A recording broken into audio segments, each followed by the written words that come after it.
ઓમ નમઃ સદેભ્યઃ. ઓમ નમઃ સદેભ્યઃ.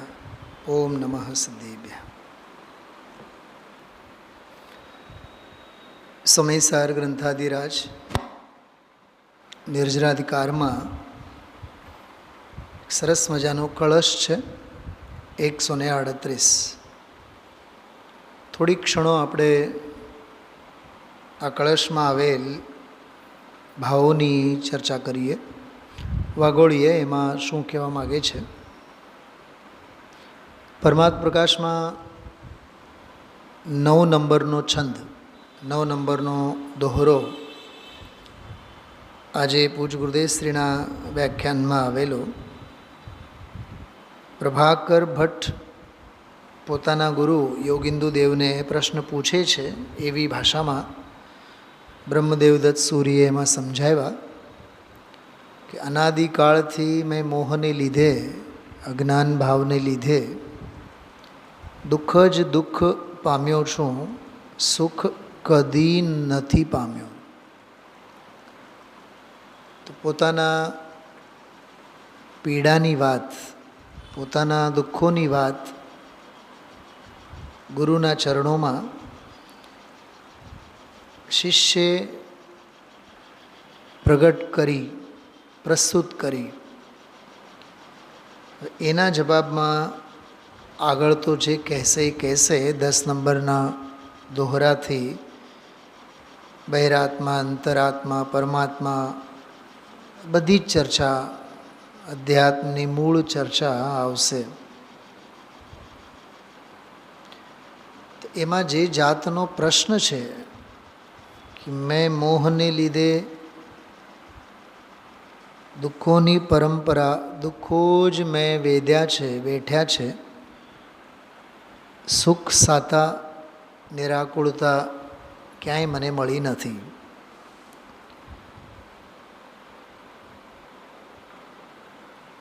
તો એમાં દુર્લભતાની વાત કરતા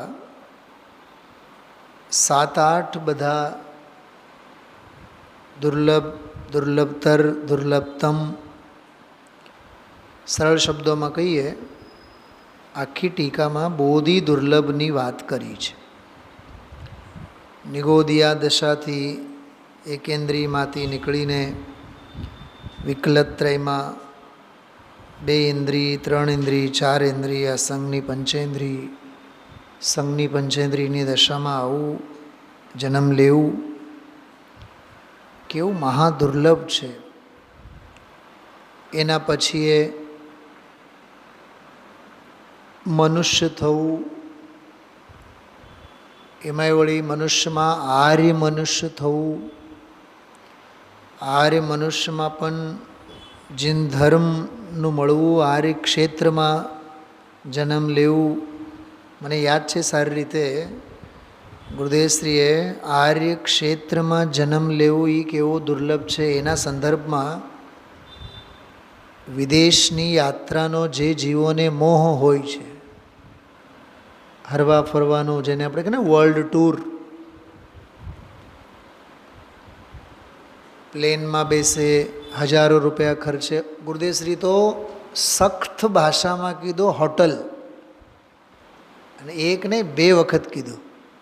હજારો રૂપિયા આપીને હોટલમાં ખાવા જાય, રહેવા જાય, એવું બધું ગુરુદેવશ્રીએ કીધું છે એમાં સવારના પ્રવચનમાં.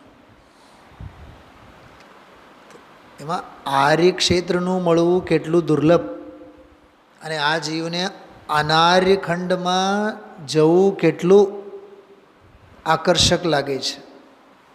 એમાં જીવ પોતાની સફળતા માને છે. ખ્યાલમાં આવ્યું? એક વાત સમજાય છે, વિષય ભોગો આ જીવને દુર્લભ લાગતા નથી. અને તત્વજ્ઞાન, તત્વની રુચિ, ધર્મની આરાધના, ધર્મની ભાવના, તત્વ પ્રત્યે લગ્ની થવી જ મહાદુર્લભ છે. તો દુર્લભ, દુર્લભ, દુર્લભ 6-7 બધા તબક્કાઓ કહીને, સ્થળ સ્થાન કહીને આગળ સમ્યક દર્શન, સમ્યક જ્ઞાન, સમ્યક ચારિત્ર, એમાં તો એટલું સરસ શ્રદ્ધાન, ગ્રહણ, વાંચન, અનુભવન, એ બધું જ દુર્લભ દુર્લભ દુર્લભ મહાદુર્લભ. છેલ્લે છેલ્લે તો મહા દુર્લભ કરીને એની સુદુર્લભતાની બધી વાત એમાં કરી છે. એ તો સવારના સ્વાધ્યાયમાં એ બધો હતો. આવતીકાલ સવારે જે બીજા પણ આપણા મિત્રો હજી સવારની સભામાં હોય એટલે ત્યારે જ વિષય લેશું, કેમ કે એ છંદની હજી થોડી ચર્ચા બાકી છે હજી, એટલે કાલે એની ચર્ચા આપણે લેશું. અત્યારે આપણે આ 138 નંબરનો શ્લોક એની થોડીક ચર્ચા આપણે લેશું. મૂળ કળશનો પાઠ કરીએ છીએ આપણે, એટલે આ સવારનો જે દુર્લભતાવાળો જે પ્રકરણ છે ને એને આપણે આની સાથે કનેક્ટ કરીએ છીએ. આમાં એ જ વાત છે, અનાદિકાળથી નિત્યમત્ત પ્રમત્ત એવા જીવો, રાગી જીવો જે પદમાં સૂઈ રહ્યા છે તે અપદ છે, અપદ છે. લાગી આવે છે અંદરમાં એ વાત, ન લાગે આવી જોઈએ.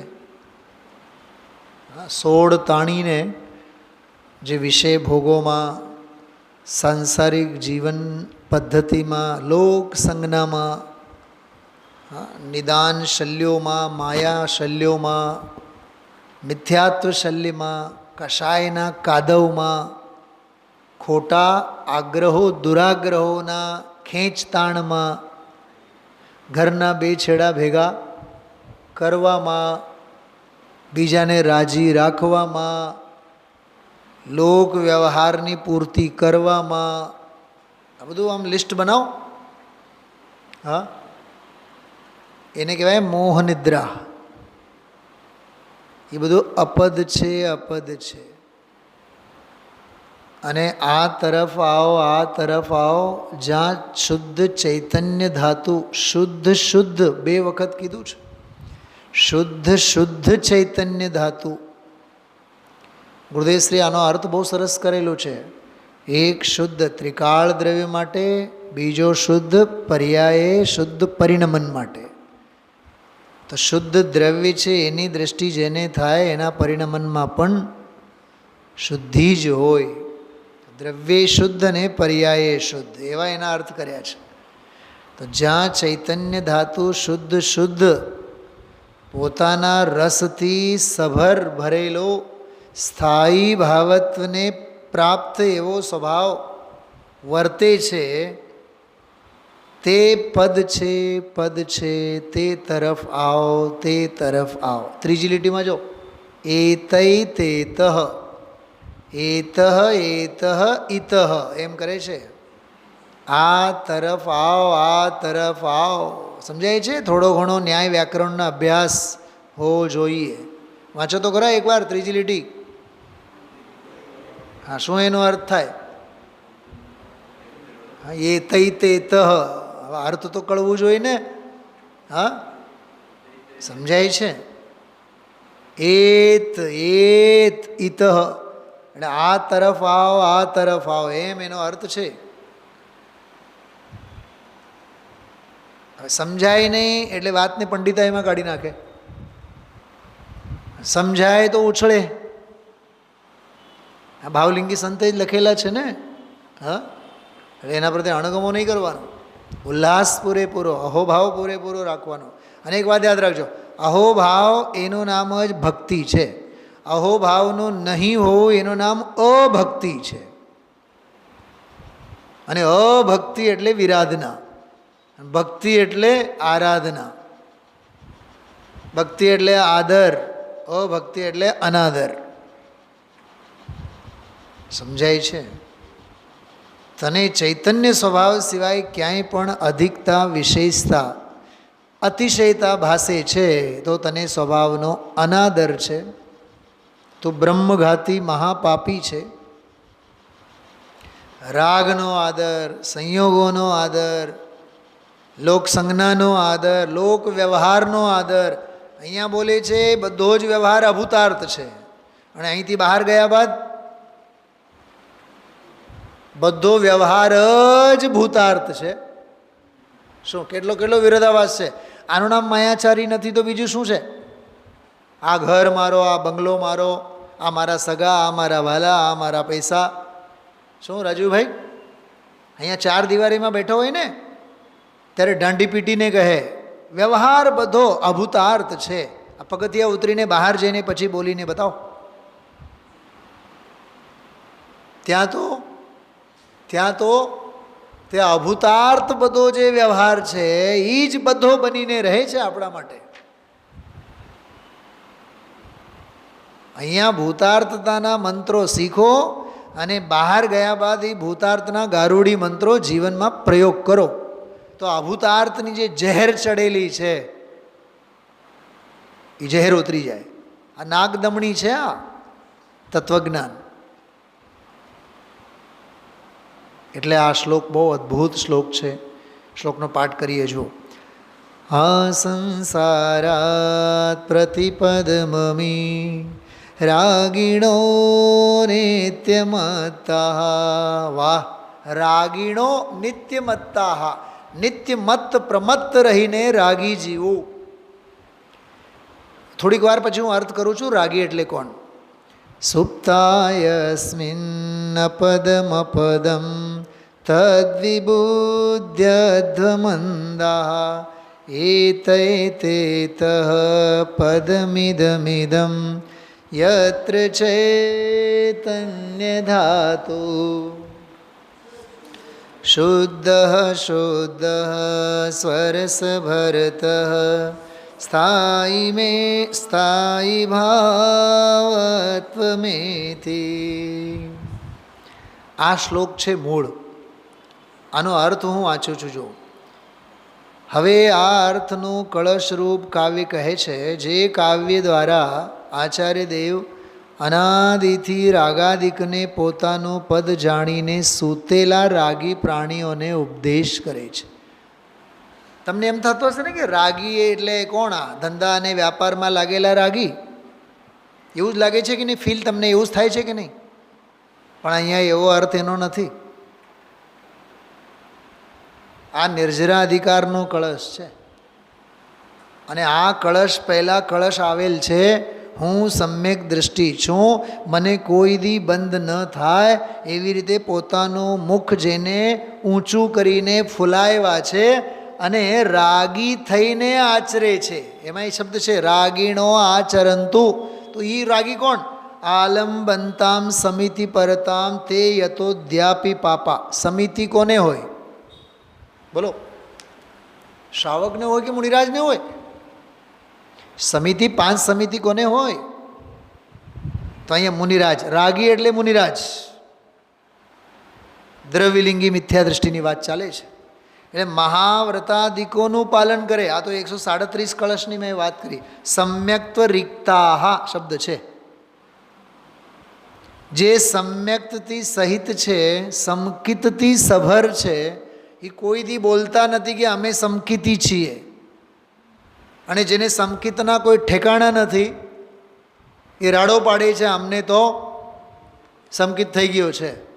દાંડી પીટવાની વાત નથી. જો નિધિ પાકર નિજ વતન મેં ગુપ્ત રહે જન ભોગતે, ત્યો જ્ઞાની જન ભી જ્ઞાન નિધિ કો ગુપ્ત રહે જન ભોગતે. આનંદ ભીડનો વિષય છે કે આનંદ એકાંતનો આનંદ છે? એકાંતમાં ભોગવટો કરવાનો વિષય છે કે ભીડમાં જાહેર કરવાનો વિષય છે? તો આ બધા કળશો, ખાસ કરીને 136-37, આમાં સમ્યક દૃષ્ટિની તો જ્ઞાન અને વૈરાગ્યની શક્તિ હોય છે. સમ્યક દ્રષ્ટેર ભવતી નિયતમ જ્ઞાન વૈરાગ્ય શક્તિ. 136મો કળશ. અને 137મા કળશમાં અમે તો સમ્યક દૃષ્ટિ છીએ. અમે તો રોજ સાંભળીએ છીએ ગુરુદેવને, એટલે અમે તો સમકિત પામી જ ગયા છીએ.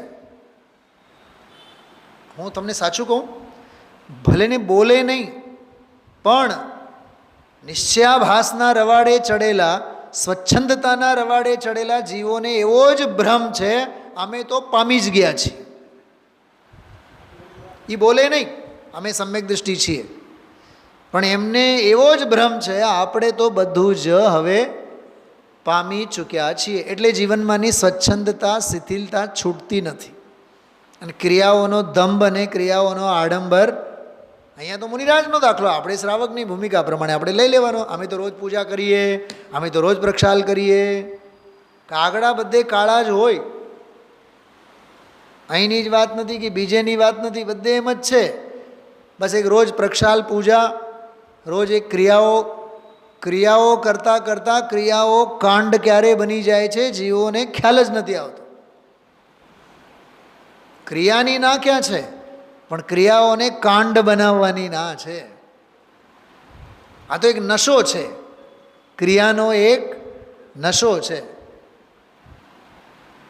જેમ 90, 80 વર્ષ થયા બાદ પણ પેઢી જ્યાં સુધી નહીં જાય, દુકાને જ્યાં સુધી નહીં જાય, કલાક 2 કલાક, ત્યાં સુધી ભાઈ સાહેબનો સમય નહીં જાય. પછી બોલે શું? કાંઈક તો પ્રવૃત્તિ જોઈએ ને. અને ગુરુદેવશ્રી 17-18 વર્ષ, 21 વર્ષની ઉંમરમાં 5 વર્ષ માત્ર રહ્યા પાલેજની દુકાનની પેઢીએ, અને ત્યાંય પ્રવૃત્તિમાં પણ નિવૃત્તિ ગોતી લેતા. ગામમાં કોઈ સાધુ આવે તો એની પાછળ. હવે આવા ગુરુના આપણે શિષ્ય છીએ, તોય પ્રવૃત્તિ આપણી થંભતી નથી. પ્રવૃત્તિ થંભતી કેમ નથી? કેમ કે મોહ તો અડીખમ જેવો ને તેવો છે. એવા ગુરુ, એવા જીવોને આ સમજાવે છે. જો શ્રી ગુરુ સંસારી ભવ્ય જીવોને સંબોધે છે કે હે અંધ પ્રાણીઓ, અનાદિ સંસારથી માંડીને પર્યાયે, જો પ્રતિપદમ એટલે પર્યાયે, ડગલે ને પગલે, દરેક પર્યાયે, માણસ થયો હું માણસ, ઢોર પશુ થયો તો હું ઢોર પશુ, પંડિત બન્યો તો હું પંડિત, શ્રોતા બની રહે તો હું શ્રોતા, જાત્રામાં જાય તો અમે જાત્રાળુ, પૂજા કરવા માટે તો અમે પૂજારી, સંયમ પાલન કરતા થાય તો અમે સંયમી, વ્રત પાળતા થઈ જાય તો અમે વ્રતી. જો આ બધા ચોલા, બહારના બધા વેશ. હમણાં આપણે 105 નંબરનો બોલ લીધો હતો ને, અનાદિકાળથી આત્માને જ્ઞાયકપણાનો જ વેશ છે. મુનિ, કેવળી કે સિદ્ધ કોઈ પણ પર્યાયની અપેક્ષા આત્માને લાગુ પડતી જ નથી. અને અહીંયા આપણે હું શેઠ, હું ડૉક્ટર, હું વકીલ, હું શિક્ષક, અમે ગરીબ, અમે અમીર, અમે પૈસાવાળા. ગુરુદેવશ્રી નથી કહેતા, એક વાળો નીકળે એટલે રાડ પાડે. અહીંયા તો પૈસાવાળા, બાયડીવાળા, છોકરાવાળા, કેટલા વાળા વિચાર તો કરો. જ્યાં જાય ત્યાં, જે પર્યાયમાં જાય તે પર્યાય. સ્વામીજી તો ઘણીવાર વાત કરતા, જે કુળમાં પેદા થયા. શું કીધું? જે કુળમાં પેદા થયા એ કુળના સંસ્કારોમાં જ ઉછરે અને જિંદગી આખી બફમમાં ને બફમમાં કાઢી નાખે. એટલે આ સંસ્કાર અને આ વાત જ મળવી મહાદુર્લભ છે. સમજાણું શું કીધું? તો અનાદિ સંસારથી માંડીને પર્યાયે આ રાગી જીવો સદાય મત્ત વર્તતા થકા. મત્ત એટલે એવા મદોન્મત્ત થયા છે, હવે એને એના પોતાના સિવાય બીજા કોઈ ધર્માત્મા દેખાતા જ નથી. આ 136 અને 37 નંબરનો કળશ, અમે સમ્યક દૃષ્ટિ છીએ, હવે અમને કોઈ દી બંધ તો નહીં જ થાય. મોઢું ફૂલાવીને હાલે આમ ઉપર કરીને. તો સદાય મત્ત વર્તતા થકા, જે પદમાં સૂતા છે એટલે ઊંઘે છે, બસ આ જ ધર્મ. ઓલા સાચામાં ઢળી ગયા છે. જો ક્રિયાના સંસ્કાર કેટલા પ્રગાઢ હોય છે. શું સમજાય છે? અહીંયા અશુભમાં સૂતા એની વાત નથી, ઓલા વ્રતાદિ મહાવ્રતાદિક પાલન કરીને શુભ રાગને શુભ ક્રિયાઓમાં સૂતાની વાત ચાલે છે. દ્રવ્યલિંગી મિથ્યાદૃષ્ટિની વાત ચાલે છે. આમાં સદાય મત વર્તતા થકા જે પદમાં સૂતા છે, ઊંઘે છે, તે પદ અર્થાત સ્થાન અપદ છે, અપદ છે, તમારું સ્થાન નથી. એમ તમે સમજો. જો વિબુદ્ધ્યધ્વમ એટલે એમ તમે બોધ પામો, એમ સમજો. 2 વાર કહેવાથી અતિ કરુણાભાવ સૂચિત થાય છે. ઇતઃ એત એત ઓલી જો ત્રીજી લીટીમાં પહેલો શબ્દ ઇતઃ એટલે આ તરફ એમ, આ તરફ આવો, આ તરફ આવો એટલે અહીંયા નિવાસ કરો, અહીંયા રહો, રહો એમ. તમારું પદ આ છે, પદમ ઇદમ ઇદમ, આ પદ છે, આ પદ છે. જ્યાં શુદ્ધ જો 2 વખત શુદ્ધ ચૈતન્ય ધાતુ નિજ રસની અતિશયતાને લીધે સ્થાયી ભાવપણાને પ્રાપ્ત છે. અતિશયતા, આપણને કરોડોના બંગલા મળે તો અતિશયતા લાગે છે. રાજુભાઈ, એક નોકરી જતી રહી, બીજી નોકરી મળે તો આપણને શું લાગે છે? અતિશયતા. અરે સાહેબ, પહેલે દિવસે તો અમે રિઝાઇન કરી અને બીજે દિવસે તો અમને નોકરી મળી ગઈ. અરે તારી મતિ હણાઈ ગઈ છે કલિકાળથી, નિયમસારની ભાષામાં. આ સંયોગોનો સંસ્કાર છે, આ સ્વભાવનો સંસ્કાર નથી, આ સ્વભાવનો જોર નથી, આ સંયોગોનો પોર છે, આ મોહના ચાળા છે. 55, 56, 57 જે રિટાયર્ડ થવાની તૈયારીમાં હોય ને સરકારી નોકરીવાળા, તો 55થી જ બીજી દુકાન માંડવાની તૈયારી. 58 પછી કરશું હું, દીકરો તો કાંઈ હાચવવાનો નથી, દીકરાની વહુ તો પાણી માટે પૂછવાની નથી, શ્રીમતી તો દુનિયા છોડીને જ ગઈ હોય. તો વિચાર કરો તમે કેવી સ્થિતિ છે. તો એ મોહનો ફેલાવો કોણે કર્યો? દીકરો તો જોઈએ જ, ઘડપણની લાકડી. હકીકત શું છે બતાવો? હકીકત તો એ છે થવા યોગ્ય થાય છે ને જાણનારો જણાય છે,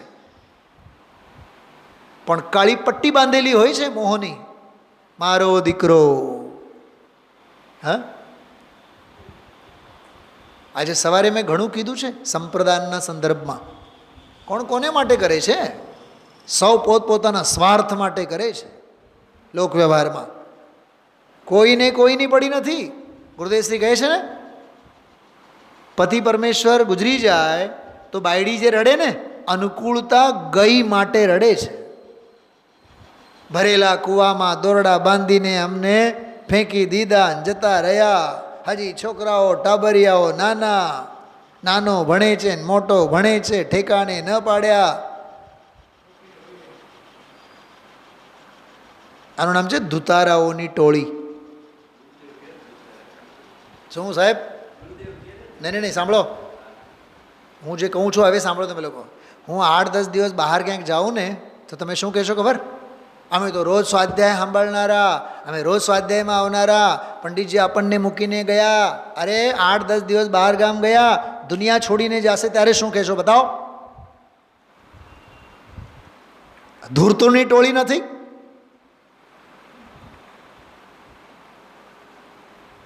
બધાએ પોતપોતાના સ્વાર્થને માટે રડે છે. વક્તા શ્રોતા પોતાના સ્વાર્થ માટે, વક્તા પોતાના સ્વાર્થ માટે. સાચું કહો તમે ભાઈ, તમે જે દિવસે સ્વાધ્યાયમાં નથી આવતા તે દિવસે સ્વાધ્યાય થયું કે ન થયું એની ચિંતા હોય છે તમને? વિચાર આવે છે? નહીં ને? અને જે દિવસે આવો છો તે દિવસે બોલો બેન, મીનાબેન, તે દિવસે સ્વાધ્યાય ન હોય અને આપ શ્રી પધારો, પછી બતાવો વિકલ્પો તમારા કેટલા શાંત હોય છે. અમે તો સ્વાધ્યાય હટો આવ્યા, હવે આ સ્વાધ્યાય જ નથી. એટલે અમારું ઇન્વોલ્વમેન્ટ હોય તો એ પ્રવૃત્તિમાં આપણને રસ હોય, બાકી તો તેલ લેવા જાય. આવા સંસારને એક વાર ને લાખ વાર ધિક્કાર છે. આ દુધારાઓની ટોળી છે. તમને તમારો નશો જોઈએ, બેસીને એકાંતમાં કરો ને. જાઓ ભરત ભગવાન પાસે જાઓ, બાહુબલી ભગવાન પાસે જાઓ. એટલે કહેવાનો અર્થ એવું છે, કેટલી મસ્તી, કેટલો આનંદ, કેટલો એકલતાનો માર્ગ છે આ. મેં એકાકી એકત્વ લીએ સબ હી આતે. તો જ્યાં ચૈતન્ય ધાતુ, શુદ્ધ શુદ્ધ ચૈતન્ય ધાતુ નિજ રસની અતિશયતાને લીધે સ્થાયી ભાવપણાને પ્રાપ્ત છે, અર્થાત સ્થિર છે, અવિનાશી છે. અને ઓલો 8મી ગાતાવાળો શું? સ્વસ્તિ એટલે તારું અવિનાશી કલ્યાણ હો. એ આ અવિનાશી કલ્યાણ હોય એટલે તને અવિનાશી ભગવાન આત્મા તને તારો મળી રહે, એનું નામ અવિનાશી કલ્યાણ હો. એવું નહીં કે બાળી મળે, નોકરી મળે, તબિયત સુધરી જાય, એની વાત નથી. સંયોગ એ અવિનાશીપણાની વાત નથી. સંયોગ અવિનાશી છે જ ક્યાં? સ્વભાવ અવિનાશી છે. અહીં શુદ્ધ શબ્દ 2 વાર કયો છે, તે દ્રવ્ય અને ભાવ બંનેની શુદ્ધતા સૂચવે છે. જો દ્રવ્ય શુદ્ધ અને ભાવ શુદ્ધ. સર્વ અન્ય દ્રવ્યોથી જુદો હોવાને લીધે આત્મા દ્રવ્ય શુદ્ધ છે અને પરના નિમિત્તે થતા પોતાના ભાવોથી રહિત હોવાને લીધે ભાવે પણ શુદ્ધ છે. હવે આનો લાગો છે સાથે, એટલે 138માં કળશનો ભાવાર્થ પણ આપણે વાંચીએ. જેમ કોઈ મહાન પુરુષ મદ્ય પીને, અચ્છા કોણ પુરુષ? મહાન પુરુષ. તો મદ્ય પીનારો મહાન કેવી રીતે હોય? હા, મહાન પુરુષ મદ્ય પીને મલિન જગ્યામાં સૂતો હોય. મહાન એટલે અહીંયા મોહની મહિમાવાળો મહાન, વ્યસની. તેને કોઈ આવીને જગાડે, સંબોધન કરે કે તારી સુવાની જગ્યા આ નથી, તારી જગ્યા તો શુદ્ધ સુવર્ણમય ધાતુની બનેલી છે. હા, અન્ય કુધાતુના ભેળથી રહિત શુદ્ધ છે અને અતિ મજબૂત છે. માટે હું તને બતાવું છું, ત્યાં આવ, ત્યાં શયન આદિ કરીને આનંદિત થા. બરાબર? તેવી રીતે આ પ્રાણીઓ, હવે સિદ્ધાંત, અનાદિ સંસારથી માંડીને રાગાદિકને ભલા પ્રાણી તેમને જ પોતાનો સ્વભાવ જાણી તેમાં જ નિશ્ચિંત સૂતા છે, સ્થિત છે. તેમને શ્રી ગુરુ કરુણાપૂર્વક સંબોધે છે, જગાડે છે, સાવધાન કરે છે કે હે અંધ પ્રાણીઓ, તમે જે પદમાં સૂતા છો તે તમારું પદ નથી. તમારું પદ તો શુદ્ધ ચૈતન્ય ધાતુમય છે. બહારમાં અન્ય દ્રવ્યોના ભેળ વિનાનું તેમજ અંતરંગમાં વિકાર વિનાનું શુદ્ધ છે અને સ્થાયી છે. તે પદને પ્રાપ્ત થાઓ. શુદ્ધ ચૈતન્યરૂપ પોતાના ભાવનો આશ્રય કરો. ખ્યાલમાં આવ્યું? આ કળશનો મૂળ ભાવ એટલો જ છે, પરથી ખસ સ્વમાં વસ, એટલું કરતો બસ. આવો આ અદ્ભુત કળશ, અદ્ભુત શ્લોક નિર્જરાધિકારનો. બંધાયેલા કર્મો તડતડ તૂટી જાય અને પરમ મુક્તિ તરફ જીવનો પ્રયાણ થાય, એવો આ ભાવવાહી અને તાકતવર મહાન શ્લોક છે, મહાન કાવ્ય છે. એનો આનંદ આપણે લીધો. આજે 138મો શ્લોક. આમાં જે ભાવોની આપણે અનુભૂતિ અત્યારે કરી, જોઈ, અનાદિકાળથી જે પદમાં સૂઈ રહ્યા છો તે પદ અપદ છે, અપદ છે. બરાબર? અને જ્યાં નિત્ય ચૈતન્ય ધાતુ જે શુદ્ધ છે તે તરફ આવો, તે તરફ આવો. એ અવિનાશી પદ તમારું છે, તમારું છે. એ જે મૂળ વાત આવી, જે આપણે 136 અને 37 બંને કળશોના સંદર્ભમાં એના ભાવો હમણાં આપણે જોયા. અશોકનગર મધ્યપ્રદેશમાં એક વડીલ વિદ્વાન છે, પ્રદીપજી. બહુ ગંભીર અભ્યાસો પૂજ ગુરુદેવશ્રી પ્રત્યે, પૂજ ગુરુદેવશ્રીની પ્રરૂપણા પ્રત્યે અત્યંત પ્રામાણિક પ્રવક્તા અને સમર્પિત સ્વાધ્યાયી, ગંભીર સ્વાધ્યાયી, એની આ એક બહુ સરસ મજાની રચના છે. આજે જ મને એણે મોકલ્યો, હમણાં બપોરે 3-4 વાગે. એટલે મેં 2-3-4 વખત આ રચનાને જોયું તો મને બહુ આનંદ આવ્યો.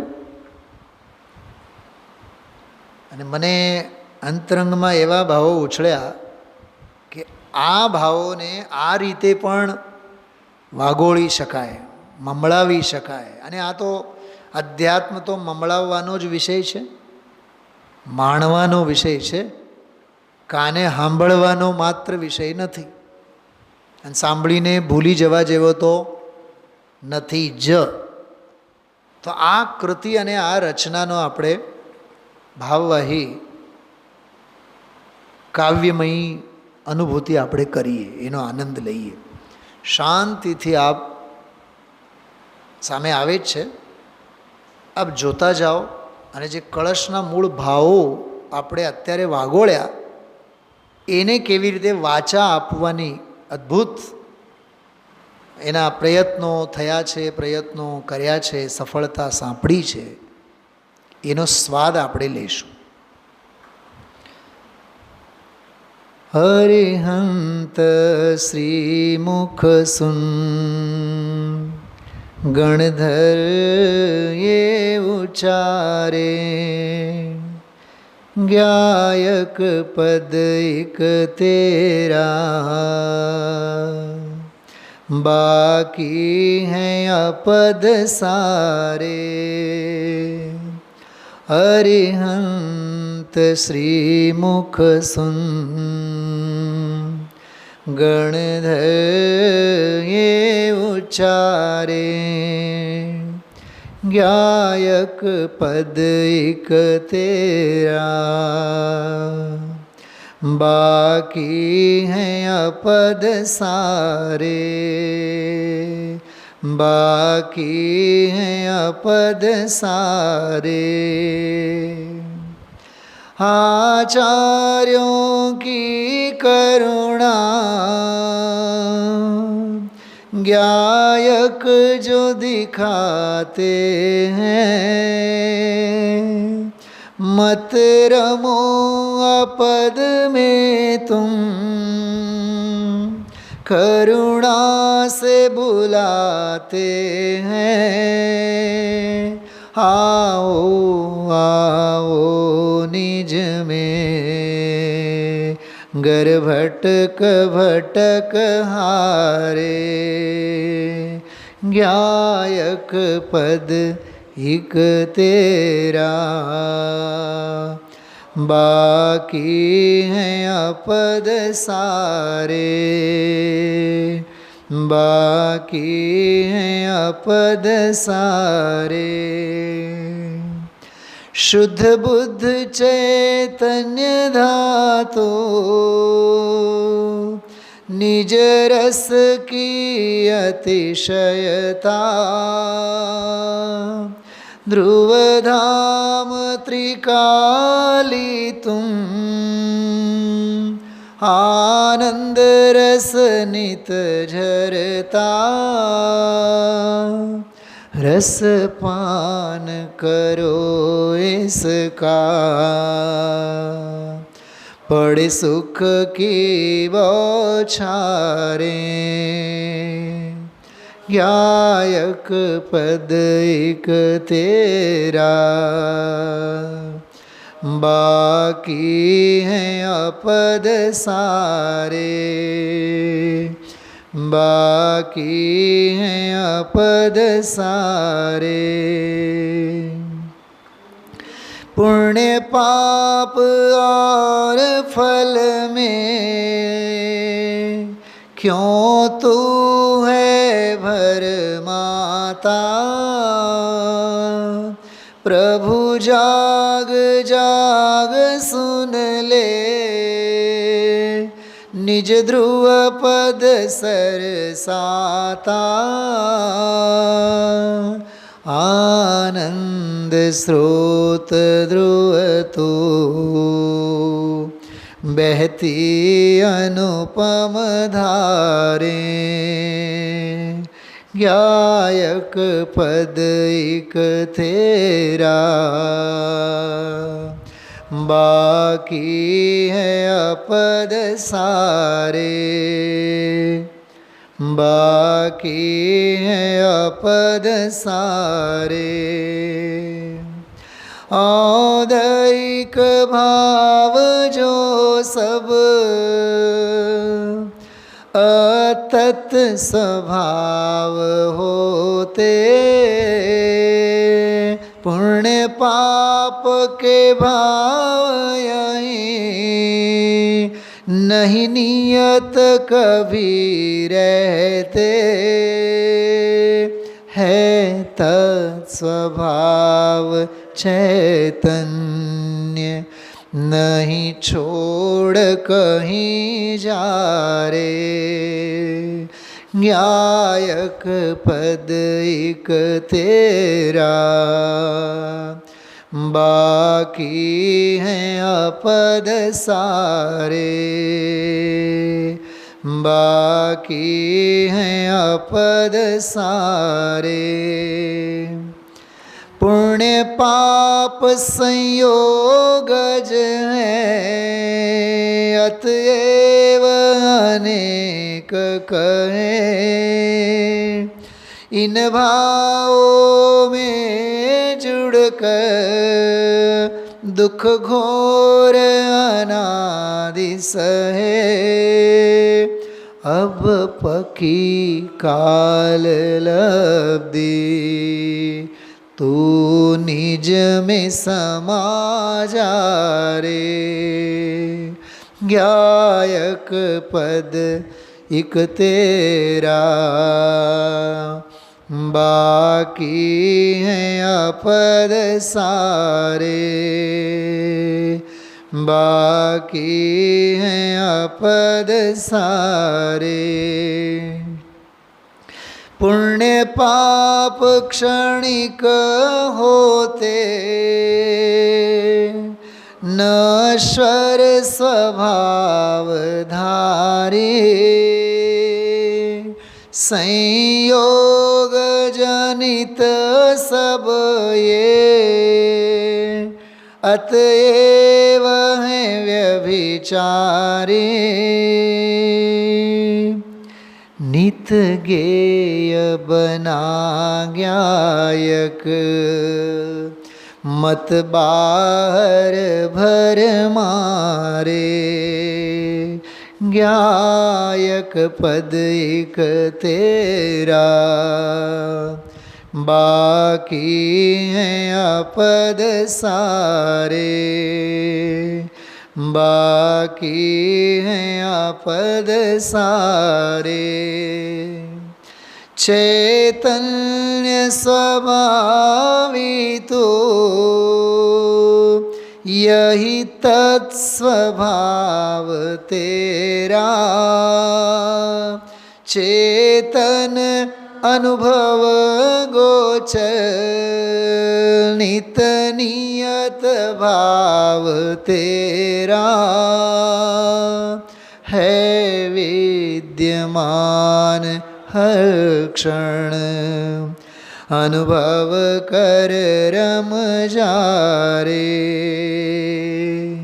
गायक पद एक तेरा, बाकी हैं अपद सारे। बाकी हैं अपद सारे। चिद्रूप रूप सुंदर, बस एक यही पद है। स्वकाल में ही स्थित, अतएव नित्य सत है। तू नित्य सदाक्षत, पी ज्ञान सुधाधारे। गायक पद एक तेरा, बाकी हैं अपद सारे, बाकी हैं अपद सारे। निज रस से पूरित हो गायक पद के धारे, संयोगों से अति भिन्न चेतन वस्तु न्यारे,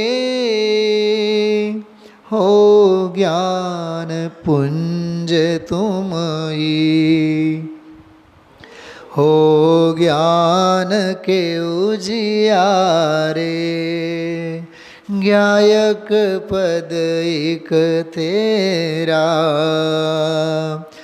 बाकी हैं अपद सारे। नहीं विपदाए कोई स्थान यहाँ पाते, है एक यही पद जो सुख आनंद की थाती। धर्म स्थल प्रभु तू ही,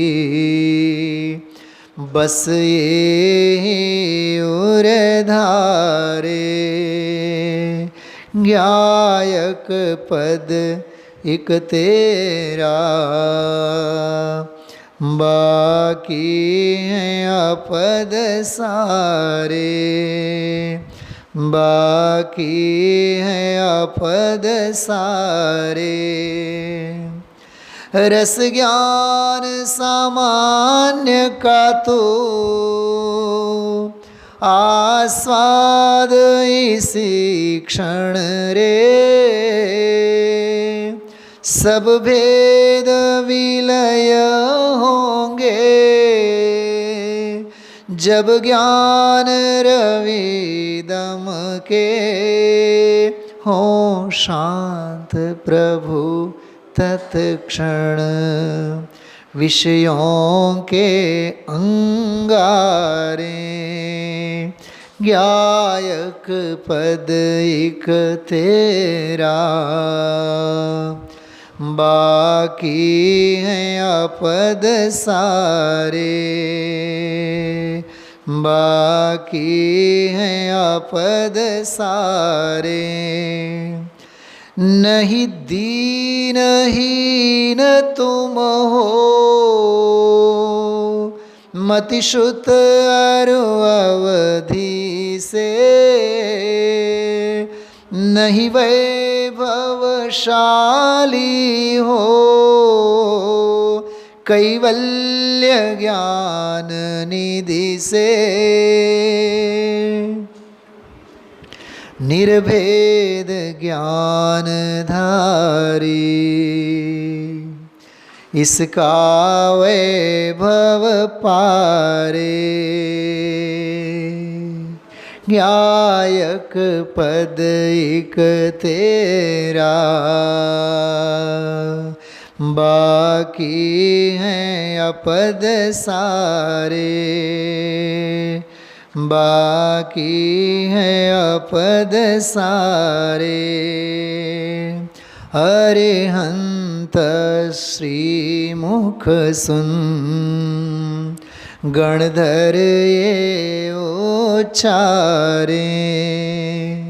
गायक पद एक तेरा, बाकी हैं अपद सारे, बाकी हैं अपद सारे। गायक पद एक तेरा।